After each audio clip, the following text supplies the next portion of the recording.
Reciban un cordial saludo. Les habla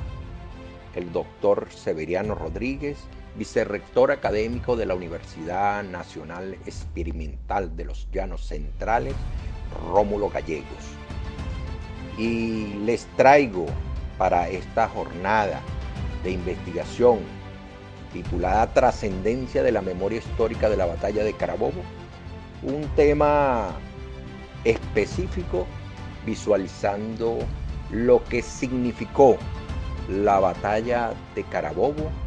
con algunos hechos de importancia, fundamentalmente desde 1815 hasta la fecha de 1821, que permitió una batalla con unas condiciones favorables para el ejército patriota, el ejército republicano, el ejército que buscaba en aquel momento la consolidación de la república, una república independiente, separada de ese imperio español que nos mantenía regidos desde la conquista de nuestra América. Cuando digo que fue una batalla favorable desde las condiciones estratégicas y de números para el ejército republicano, hay que conocer toda la trayectoria realizada por Bolívar con sus acciones desde 1815 fundamentalmente para darle un inicio, luego de su salida perseguido por el ejército de Boves hacia el oriente y que producto de esa caída estrepitosa y la pérdida de Caracas, en condiciones desfavorables para el ejército, para nuestro ejército, Bolívar se levanta y en 1821 tiene el ejército fortalecido, el ejército patriota fortalecido, que coadyuvará a definitivamente con esta acción militar terminar abiertamente con las fuerzas españolas en Venezuela. Es así como vemos que las batallas que se libraron posteriormente son batallas muy pequeñas, pero que finalizaron con la presencia de y eliminaron toda reminiscencia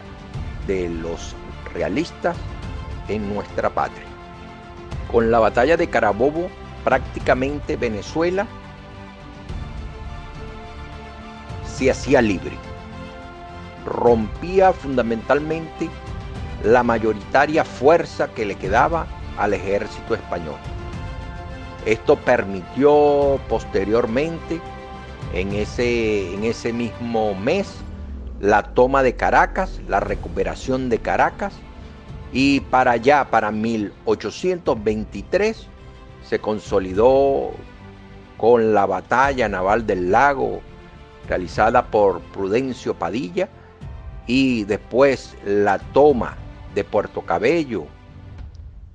liderizada por José Antonio Páez, eliminar el último vestigio de lo que significaban las fuerzas españolas en nuestro territorio. Pero con esto se visualizaba y Bolívar continuaba con la esencia de llevar la libertad a los otros espacios donde se mantenía la corona española. Estas fueron las diferencias fundamentales entre los caudillos que ejercieron liderazgo militar en las batallas tanto de Venezuela como de Colombia con respecto al libertador, que siempre soñaba con aspectos geopolíticos superiores a los minúsculos alcances de logros pequeños y geográficos alcanzados con las batallas. Es así como Bolívar instigó abiertamente a salir de los llanos, a Páez, a Santiago Mariño de Oriente y a Bermúdez de Oriente, para ir hacia ese sueño de grandeza que finalmente facilitó a través de la constancia, de la generación de conciencia, que entre los caudillos presentes organizados pudieran hacer la independencia de Venezuela, que facilitó la independencia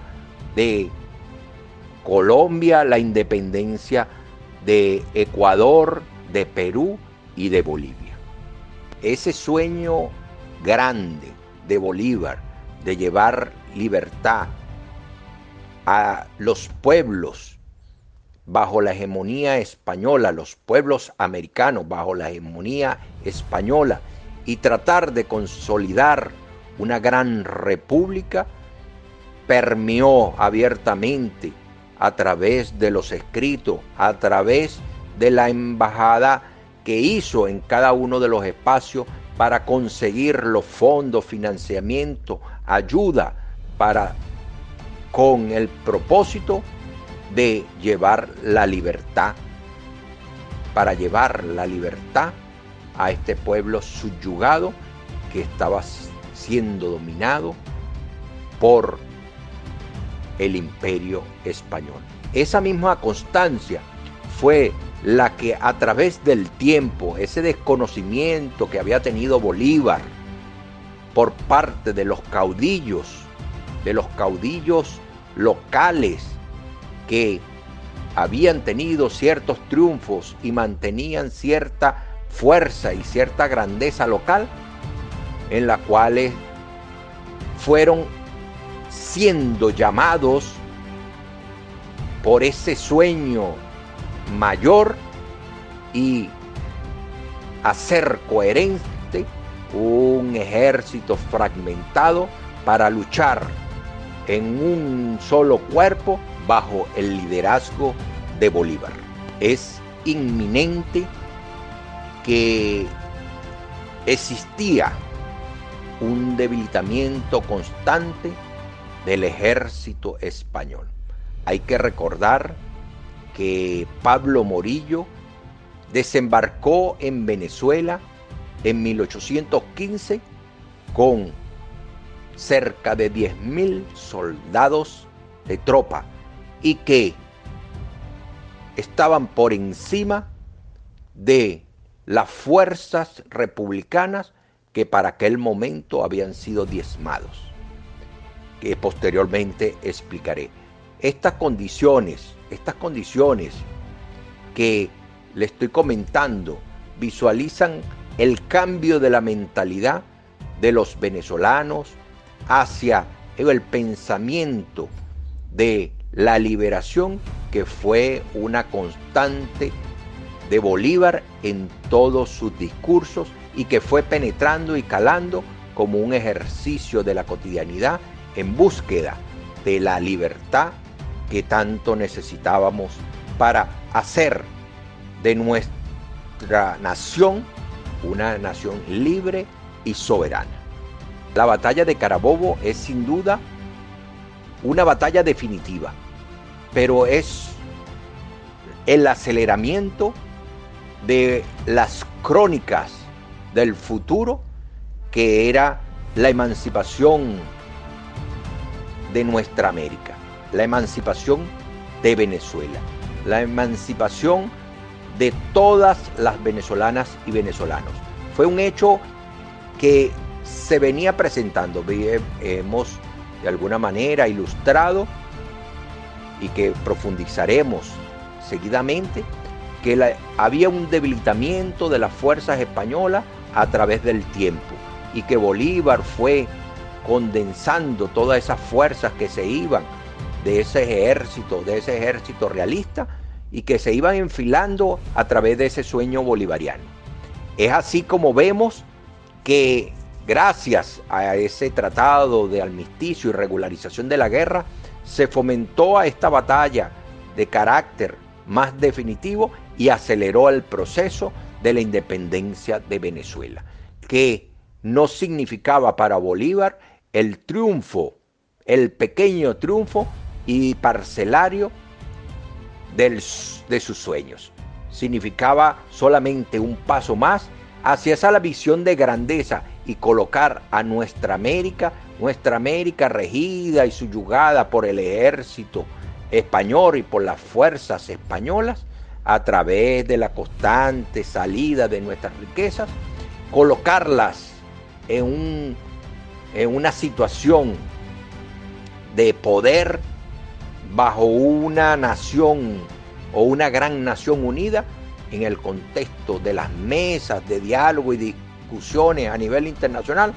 bajo el mismo equilibrio de justicia y de paridad. En 1814, Bolívar sale de Caracas con una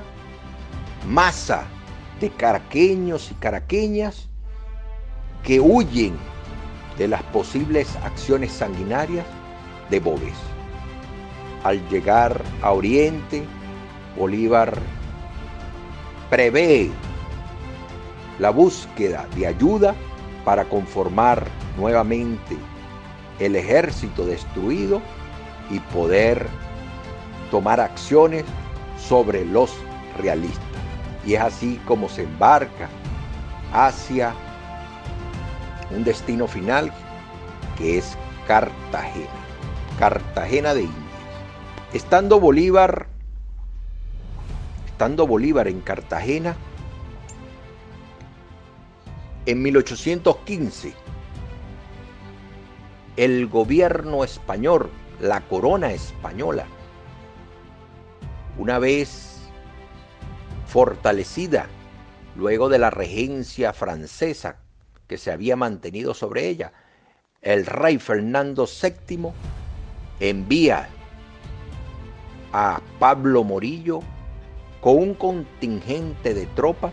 para realizar la pacificación de los pueblos dominados por la corona. Es así como desde Cádiz parten 18 barcos de guerra y 42 transportes, en los cuales viajaban 500 oficiales y 10.000 individuos de tropa, repartidos en 6 regimientos de infantería y otras unidades de caballería, ingeniería, artillería y servicios. La expedición llegó a la isla de Margarita, donde comenzó Morillo sus acciones políticas y militares, que la llamó pacificación de Costa Firme. Fíjense que Bolívar conocía y había escuchado a través de mensajes que venían las fuerzas españolas. Y Bolívar había comentado abiertamente en Cartagena de estas acciones que se habían iniciado contra Venezuela y fue desoído. Es así como no se controló esta llegada y Pablo Morillo, sin ninguna resistencia, pudo hacerse con el triunfo en Margarita, luego de una corta resistencia que por allí hicieron los soldados realistas. Pablo Morillo, fíjense que la pacificación no es solamente a través de acciones militares, sino políticas. Y las acciones políticas favorecían en el elemento de la conciencia o los aspectos de las convicciones o las parcialidades que las venezolanas y venezolanos hacían hacia los dos ejércitos que estaban enfrentados, la visión de la República y la visión de la corona. Cuando el ejército de Morillo pisa tierra venezolana a través de Nueva Esparta y posteriormente hacia lo que se considera la parte peninsular nuestra de Oriente, las fuerzas del imaginario venezolano, de la pérdida de la República creada, es inminente. Y muchos de los criollos, mantuanos y de las clases sociales bajas que eran indiferentes a las circunstancias de las luchas, se hacían hacia las situaciones más factibles del triunfo. Y es así como el ejército de Pablo Morillo, de 10.000 soldados, más los realistas presentes, fácilmente iba ascendiendo, y al paso de las diversas ciudades se iban sumando mayores partidarios a esta causa. Posteriormente vemos, fíjense, que anteriormente les dije que en la batalla de Carabobo eran 10.000 los soldados. Para esa batalla, 10.000 los soldados por parte del ejército republicano y 6.000 y solo 6.000 del ejército realista. Pero bajo estas circunstancias vemos que nada más en el desembarco fueron 10.000 soldados. 10.000 soldados los presentes, más los que se iban sumando y más los que estaban presentes acá en Venezuela. Entonces nosotros vemos que abiertamente las acciones políticas de conciencia, de ayuda, fue generando unas condiciones favorables para el ejército venezolano, que iban aumentando en sus ayudas por parte de los gobiernos externos y por parte de lo que significaban las fuerzas económicas en Venezuela. Y no solamente en Venezuela, sino en los países vecinos como Colombia, y posteriormente vemos todo un escenario diferente para llevar la libertad hacia los países de Ecuador, Bolivia y Perú. Es notorio que Pablo Morillo tuvo poca resistencia fundamentalmente por las acciones militares y de triunfo que bajo el gran número de mestizos y negros había acumulado Boves, que facilitó la fragmentación del ejército republicano y le dio numerosos triunfos, y fue la causante de la pérdida de la Segunda República. Pero también por el fraccionamiento del poder, la atomización del poder y la debilidad en asumir el liderazgo de ese sueño grande que tenía Bolívar, superior a los caudillos que le acompañaban en las acciones militares sobre los realistas. Bolívar, estando en Cartagena, en Colombia, busca con todos los medios de aglutinar las fuerzas económicas y militares para expedir hacia Venezuela y hacer frente al ejército español antes que desarrollara músculos. Pero las diferencias entre con Manuel Castillo Rada, comandante en Cartagena, obstaculizaron este plan. Es así como Bolívar posteriormente renuncia al mando de este ejército y se traslada a Jamaica con la intencionalidad de buscar ayuda para consolidar una expedición nuevamente hacia Venezuela que facilite el triunfo de los sueños de independencia. En Jamaica es interesante porque Bolívar hace un análisis político-social de las circunstancias que favorecieron la pérdida de la Segunda República. Y se ve un cambio en las visiones después del manifiesto de Cartagena en 1812 en relación a esta carta que realiza a un amigo que se fundamenta necesariamente en la búsqueda de recursos por parte de los ingleses para favorecer la causa republicana. De Jamaica, Bolívar viaja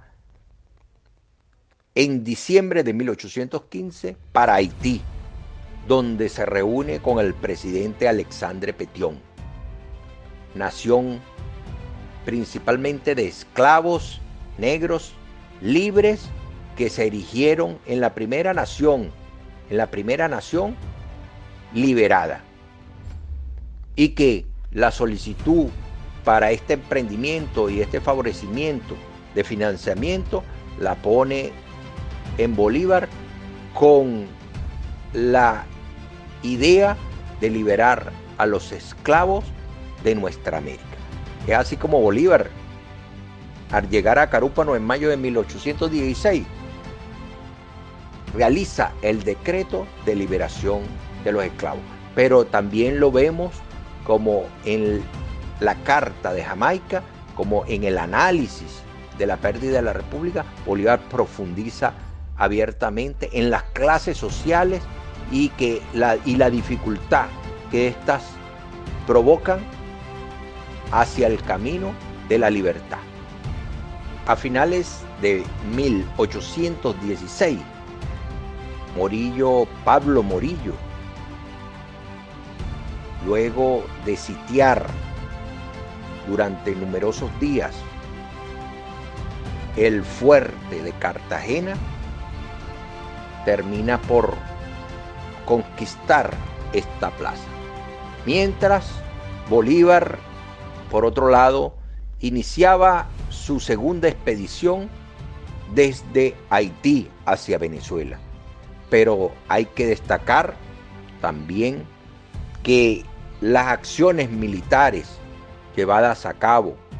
fundamentalmente en los llanos de Venezuela por José Antonio Páez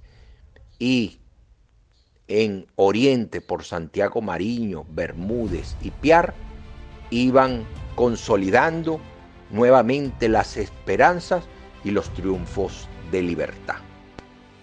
Hay que destacar que luego de la muerte de José Tomás Boves en la batalla de Urica, los mestizos y negros, llaneros fundamentalmente, consiguieron otro liderazgo en José Antonio Páez, que fue aglutinando fuerzas y se convirtió en un bastión importante con sus acciones de guerrilla en los llanos venezolanos, y que fue debilitando y mermando al ejército español con sus constantes triunfos. Esta reorganización de fuerzas que estaba ocurriendo en Venezuela incidió sobre Morillo para que luego de tomar Nueva Granada en 1816 se dirigiera a nuestro país a poner fin a las revueltas del Llano y de Oriente. Las campañas del Centro y Guayana, esta última culminando en 1819, permitió la organización de las fuerzas patriotas al mando del Libertador y terminó con la creación de la República, grabado históricamente con las ideas políticas de nación por Bolívar en su discurso de Angostura de 1819. Ya para 1819, nuestro libertador había logrado cierta coherencia con los generales caudillos venezolanos, que permitió la organización de fuerzas para el logro conjunto de la constitución del Congreso de Angostura, que le daba una visión de país y no de una guerra interna de venezolanos y venezolanas, a nivel de los y las potencias extranjeras. Esto facilitó la permeación y contribución de ayudas militares, de ayudas económicas para nuestro ejército y nuestra causa. En 1820, el general Pablo Morillo, comandante del ejército realista, invita a una reunión para tratar el armisticio y la regularización de la guerra, que había sido muy cruenta hasta el momento. Bolívar ve el debilitamiento de las fuerzas españolas. También accede a darle una salida honrosa, firmando este tratado como un logro político de Pablo Morillo para su salida del país, de este país que iba en gestación y que estaba por nacer. Luego de este mismo tratado, en el mismo enero de 1821, se toma Maracaibo y los republicanos rompemos el armisticio, pero con un carácter estratégico que debilitó la comunicación del ejército realista en la movilización a través de sus barcos por las costas caribeñas, y permanecían algunos reductos en Cumaná y algunos reductos en Puerto Cabello. Destacar previo la jugada de Bolívar luego de la creación de la Tercera República con el Congreso de Angostura, en la expedición que realizó hacia Colombia atravesando los Andes, que de una manera agarró improvisado a las fuerzas realistas que no esperaban tal acción. Es así como en el pantano de Vargas se logra vencer al general Barreiro, y posteriormente en un segundo encuentro fue hecho prisionero. Pero esto contribuyó a evitar que las fuerzas que permanecían en Colombia pudieran penetrar hacia Venezuela y, en una condición